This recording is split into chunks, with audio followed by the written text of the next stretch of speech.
कि मान लीजिए वृद्धावस्था आ गई है और वृद्धावस्था आई है तो हम उसे अभिशाप नहीं समझे साहब। हम लोग व्यवहारिकता में कहते हैं साहब बुढ़ापा बहुत खोटा है, सारा जीवन काट सकते हैं लेकिन बुढ़ापा कटे नहीं कटता भैया, कटे नहीं कटता।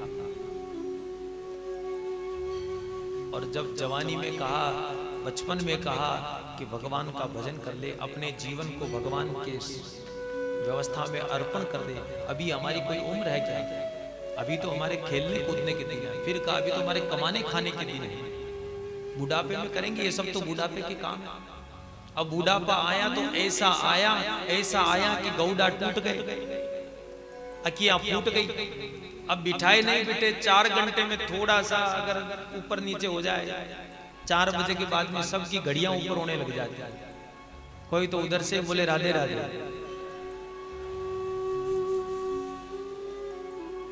अजी हमारे पास काम क्या है? बूढ़े व्यक्ति के पास काम क्या है? हम सब बूढ़े ही हैं, नींद आती नहीं। 3 बजे उठ करके बाहर बैठ जाते हैं, कब 5 बजे की प्रभात फेरी निकले, मच्छर खावे, आंखों में नींद ना आवे, भोजन का जिज्ञासा करेगी कि मैं भोजन कर लूं, लेकिन जब थाली पर आएंगे, थाली के वहां विराजेंगे तो भोजन भाएगा नहीं। क्यों? क्योंकि आपका शरीर आपको आज्ञा नहीं करता कि आप इतना पचा लीजिए।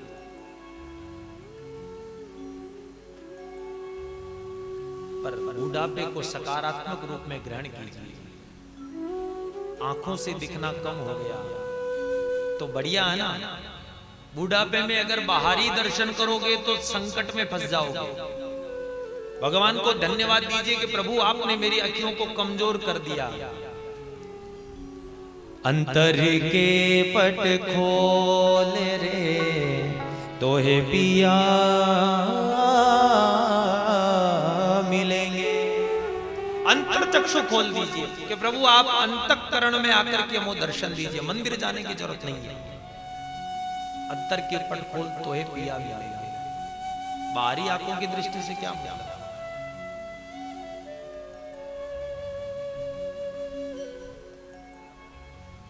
पैर रुक गए, चल नहीं पा रहे हैं, घुटने दर्द कर रहे हैं, तो यह भी सकारात्मक है। भगवान आपको यह संकेत दे रहे हैं कि बहुत भाग लिया, अब तक क्या हाथ आया?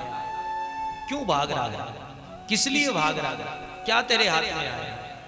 जितना तूने कमाया सब पर तुम्हारे बेटों ने अधिकार कर लिया, अब तेरे पास क्या है?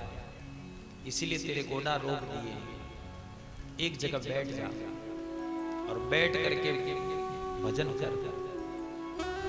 और जिन हाथों से जिंदगी पर नोट गिने, उन हाथों से अब मणिये गिन। चलना तो ऐसे ही है, अब ऐसे मत चलाओ, ऐसे चलाओ, अपनी ओर आ जाओ। माला करने का बड़ा तरीका, नोट गिनते हो तब ऐसे गिनते हो ना, ऐसे गिनते हो ना। हाँ, सेठ सब होशियार रहते हैं नोट गिनने, लेकिन जब माला गिनने का नंबर आता तो यूं, ये तो देने का काम है, इसके पीछे पड़ोगे तो सब लूट के ले जाएंगे, लेकिन ये जब करोगे ना, ये इधर ये अंगूठा अपनी ओर आएगा, तो दुनिया में किसी की ताकत नहीं है जो इसको अपने से छीन के ले जाए। इस पर सिर्फ हमारा अधिकार है और किसी का नहीं। तो घोड़ा रुक गए तो समझ लो कि भगवान ने हम पर बड़ी कृपा कर दी। अब तो अपना गिनने की बारी है। दुनिया वालों के लिए खूब गिन लिया, अब तो अपनी बारी है। मुंह में दांत नहीं रहे तो मन करता भाई कचौड़ी खा ले, समोसा खा ले, गन्ना चूस ले। गन्ना बहुत है ना यहाँ, ऐसी ऐसी चीजें खाने को मन करता है जो आपके मुंह की शक्ति नहीं है। दांत नहीं, अब बोल भी नहीं पाते। बोले तो मुंह में दांत नहीं, हवा भरती है तो बोले तो फूफा जी की जगह फूफा बोले। तो वहां भगवान भी कह रहा है कि मैंने दांत इसलिए छीने भैया कि अब तक जितना बोलना था उतना तू बोल गया, अब तुझे संसार के सामने बोलने की आवश्यकता नहीं है। अब तो अंतर आत्मा में ही तू मेरा भजन कर।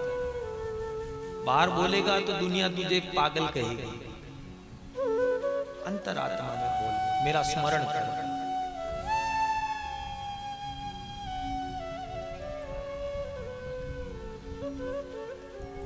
सुनना बंद हो गया, कान बहरे हो गए, उसमें भी भगवान का धन्यवाद कि प्रभु आपने अच्छा किया जो कान बहरे कर दिए। कम से कम बुढ़ापे में बहू गाली देवे, पोता गाली देवे, पोती गाली देवे, बेटा गाली देवे, पत्नी गाली देवे, पड़ोसी गाली देवे, कम से कम ये कान में तो नहीं पड़ेगी। सिर्फ अपनी मस्ती में जीने का जीवन ही वृद्धावस्था है। अपनी मस्ती को अगर जीना है तो बुढ़ापे को आप एंजॉय कीजिए, बुढ़ापे को मस्ती के साथ जिए, तो आपका बुढ़ापा भी जो है ना जवानी से कम नहीं होगा भाई। जीने का तरीका है अपना अपना तरीका, आप उसे किस रूप से लेते हैं वो आप पर निर्भर करता है। सकारात्मकता से लेंगे तो आपके सब कार्य सफल हो जाएंगे, नकारात्मकता से लेंगे तो हर कार्य नकारात्मक हो जाएंगे। हमारे बीच में ऐसे ही बुढ़ापे से एक ग्रसित एक व्यक्ति आज भक्त पधारे भीलवाड़ा से, जो भीलवाड़ा में धार्मिक आयोजनों में अपनी उपस्थिति 100% दर्ज करवाते हैं। समस्त आयोजनों में माहेश्वरी परिवार से हैं। उम्र का परिचय आप लेंगे तो मेरे हिसाब से 80 के ऊपर होंगे, 80 के आसपास ऐसा कुछ होगा। लेकिन भजनों पर नृत्य करना, जयकारा करना, प्रभात फेरियों में जाना, सत्संगों में जाना, सामाजिक स्तर के आयोजन में जाना उनका शौक है। और वो कहते हैं कि मैं अपने बुढ़ापे को एंजॉय कर रहा हूं। गगरानी जी यहाँ आए हैं बनेड़ा से, तो देखो पीछे बैठे बैठे गले में श्रीनाथ जी का पटका डाले, पगड़ी मारवाड़ी लगा के आए। बनेड़ा से माहेश्वरी जी हैं गगरानी जी। बस में नहीं आ सकते थे तो अपने से रेलवे का टिकट करा करके रात ही यहां पहुंचे,